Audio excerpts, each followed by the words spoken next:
Hi hello, ഇന്ന് കിഴങ്ങ് കറിയും ഇടിയപ്പവുമാണ് ഉണ്ടാക്കാൻ പോകുന്നത്. അപ്പോൾ ഇന്നത്തെ വീഡിയോയിലേക്ക് എല്ലാവർക്കും സ്വാഗതം. ആരും തന്നെ വീഡിയോ സ്കിപ്പ് ചെയ്യാതെ ഫുള്ളായി കണ്ടോളൂ.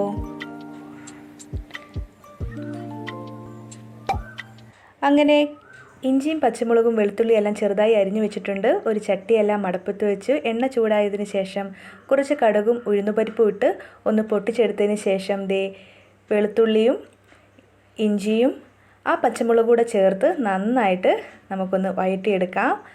വളരെ ടേസ്റ്റിയാണ് ഈ കിഴങ്ങ് കറി ഉണ്ടാക്കുന്നത്.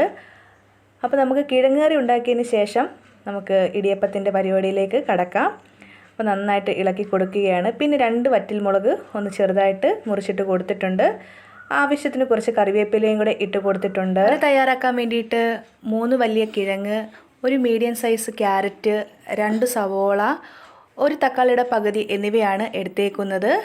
പിന്നെ 2 പച്ചമുളക്, ചെറിയ 2 പച്ചമുളക് ചെറുതായി അരിഞ്ഞതുമാണ് ഇതിലേക്ക് ചേർത്തേക്കുന്നത്. ശേഷം ഇതെല്ലാം ഒന്ന് വഴണ്ട് വരാൻ വേണ്ടിയിട്ട് ആവശ്യത്തിന് കുറച്ച് ഉപ്പും കൂടെ ചേർത്ത് നന്നായി ഇളക്കി യോജിപ്പിച്ച് നമുക്ക് കുറച്ച് നേരം ഒന്ന് അടച്ച് വെച്ച് വേവിക്കേണ്ടതുണ്ട്. വളരെ എളുപ്പമാണ് ഈ കറി തയ്യാറാക്കാൻ വേണ്ടിയിട്ട്. അങ്ങനെ എല്ലാവരും ഒന്ന് ട്രൈ ചെയ്യണം കേട്ടോ. അങ്ങനെ ഒരു 5-10 മിനിറ്റ് കഴിഞ്ഞപ്പോഴത്തേക്കും നമ്മുടെ കറിയുടെ അടപ്പൊക്കെ ഞാനൊന്ന് തുറന്ന് നോക്കിയപ്പോഴത്തേക്ക് നന്നായിട്ട് വഴണ്ട് വന്നിട്ടുണ്ട്. നമുക്കിനി ഇതിലേക്ക് കുറച്ച് പൊടികളാണ് ചേർക്കാനുള്ളത്.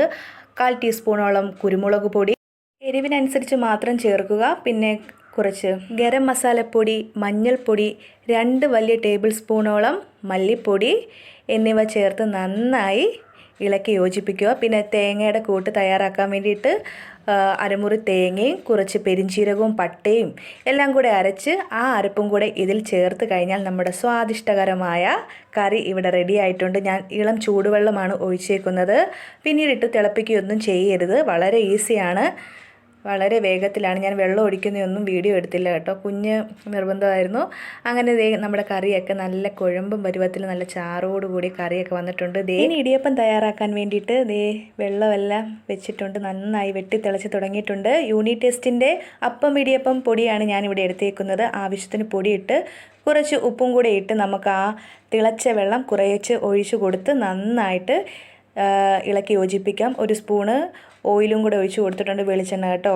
അപ്പോൾ നമുക്ക് ഈ തിളയ്ക്കുന്ന വെള്ളത്തിലേക്ക് പൊടി ഇട്ടും കുഴച്ചെടുക്കാം. പക്ഷെ ഞാനിപ്പോൾ അങ്ങനെയല്ല ചെയ്തേക്കുന്നത്. എളുപ്പപ്പണിക്ക് വേണ്ടിയിട്ട് തിളച്ച വെള്ളം ഇതിലേക്ക് ഒഴിച്ചു കൊടുക്കുകയാണ് ചെയ്യുന്നത്.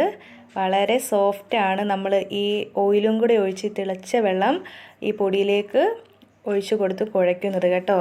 നല്ല തിളച്ച വെള്ളമായതുകൊണ്ട് നല്ല ചൂടായിരിക്കും. അതുകൊണ്ടാണ് ഞാൻ സ്പൂൺ വെച്ച് ആദ്യം ഒന്ന് കുഴച്ചെടുക്കുന്നത്. ഒന്ന് തണുത്ത് വന്നതിന് ശേഷം കൈ വെച്ച് നന്നായിട്ട് നല്ല മയപ്പെടുത്തി കുഴച്ചെടുക്കുകയാണ്. ഈ കയ്യിലൊന്നും ഒട്ടും തന്നെ ഒട്ടിപ്പിടിച്ചിട്ടില്ല. നല്ല സോഫ്റ്റായിട്ട് മാവ് കിട്ടിയിട്ടുണ്ട്. നമുക്കിനി ഇടിയപ്പത്തിൻ്റെ അച്ചിലേക്ക് കുറേശ്ശെ മാവ് വെച്ച് കൊടുത്ത് നമുക്കിങ്ങനെ പീച്ചെടുക്കാം. അങ്ങനെയാണ് ഇവിടെ പറയുന്നത് കേട്ടോ. ഇങ്ങനെ മാവ് ഇങ്ങനെ ചുറ്റിച്ചെടുക്കാം എന്നൊക്കെ പറയും. പിന്നെ നമുക്ക് ആവശ്യത്തിന് തേങ്ങയും എടുത്ത് ഇഡലി തട്ടിലേക്ക് കുറച്ച് തേങ്ങയെല്ലാം ഇട്ട് കൊടുക്കുന്നുണ്ട്. എന്നിട്ട് നമുക്കിങ്ങനെ അത് അടച്ചതിന് ശേഷം നമുക്കിങ്ങനെ പീച്ചി കൊടുക്കാം. ഇടിയപ്പം നല്ല സോഫ്റ്റായിരുന്നു, വളരെ ടേസ്റ്റാണ്. കാണുമ്പോൾ തന്നെ, ഈ മാവ് കാണുമ്പോൾ തന്നെ അറിയത്തില്ലേ എത്രത്തോളം ഇടിയപ്പം സോഫ്റ്റായിരുന്നു എന്ന്. അങ്ങനെ ആദ്യത്തെ തട്ട് വെച്ച് അതിലേക്ക് 4 ഇടിയപ്പമാണ് പീച്ചി വെച്ചേക്കുന്നത്. പിന്നെ രണ്ടാമത്തെ തട്ടും വെച്ചു. പിന്നെ കാസറോളിലേക്ക് കുറച്ച് വട്ടയില വെച്ചതിൻ്റെ കാരണമെന്ന് വെച്ചാൽ നമ്മൾ ഈ ഇടിയപ്പമൊക്കെ ഞാനിവിടെ ചെയ്യുന്ന കാര്യം എന്ന് വെച്ചാൽ കാസറോളിൽ വട്ടയില വെച്ചിട്ട് എന്ത് പലഹാരം, അതായത് ബ്രേക്ക്ഫാസ്റ്റ് എന്തുണ്ടാക്കിയാലും വട്ടയില വെക്കുന്നതിൻ്റെ കാരണം കുറച്ച് നേരം നമ്മൾ ഇതെല്ലാം ഉണ്ടാക്കി അതിൽ വെച്ചതിന് ശേഷം അടച്ച് വെക്കത്തില്ലേ. അപ്പോൾ നമ്മൾ കുറേ നേരം കഴിഞ്ഞ് തുറക്കുമ്പോൾ ആ വട്ടയിലയുടെ ഒരു മണം ആ പലഹാരത്തിൽ, ആ ബ്രേക്ക്ഫാസ്റ്റിൽ ഇങ്ങനെ നന്നായിട്ട് കിട്ടും. അതിനാണ് കേട്ടോ. അപ്പോൾ വീഡിയോ ഇഷ്ടമായ ലൈക്ക് ചെയ്യണം. Thanks for watching.